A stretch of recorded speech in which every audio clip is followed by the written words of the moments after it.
Hi everyone, welcome back to my channel, Paula Empty Nester at 40. Today's project we will be using 2 bushels of wheat from the Dollar Tree, any kind of cylinder item. I'm going to be using my wire clippers, scissors, jute twine, and of course my hot glue. Let's go ahead and get started with this project. For my cylinder item, I'm actually using a scrap piece of wire that I had. So I am going to make the wire into a circular shape, and then I am going to just tie it together using the jute twine. Now, if you have the zip ties, which I did not have on hand, those probably would work as well. And if you choose not to do it with some type of wire, if maybe you're going to do it with popsicle sticks or some other type of item or object like that, then you can completely skip this step.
Now that my cylinder item has been secured, I am going to cut the remaining wheat stems from the bushel of wheat.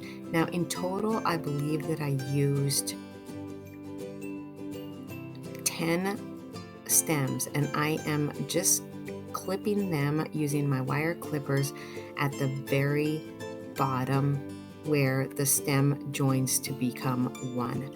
That is the length that I am going for. You can make them shorter or you can make them longer. Make it fit your decor. I'm also not using the little yellow feathers, and I'm going to try to use the wheat stems that have the extra greenery as part of them.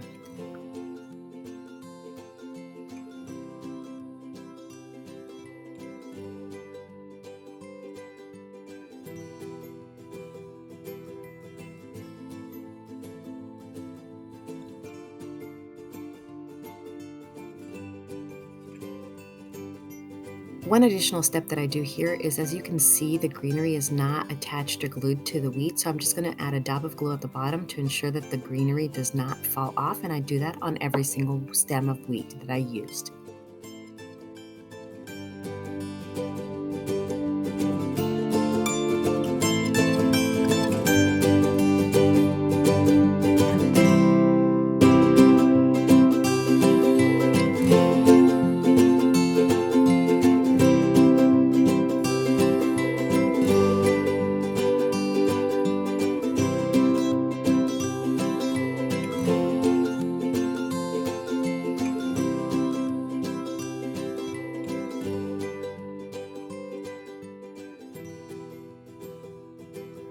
And here's where I begin the madness of trying to glue each wheat stem to my cylinder wire piece. I say it's madness because it was definitely more difficult than I would have imagined. Maybe using popsicle sticks or something that had more surface to glue these wheat stems on would have been a better idea, but I just continued on with this, and at the end, I think it definitely turned out a cute piece, but I did have difficulties trying to get the stems to stay glued to the wire.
finally finished gluing all the stems on the wiring, and now I'm just using my jute twine to embellish the little decor piece. Now, you'll see that I did not like how this turned out, so I eventually end up moving on and grabbing a wired burlap ribbon that I picked up from the Dollar Tree and using that in combination with the jute twine.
And here's my finished project. I hope y'all enjoyed this video. If you enjoyed it, please hit that like button. And if you haven't subscribed, hit that subscribe button and the notification bell so that you're notified the next time I upload a video. Thank you.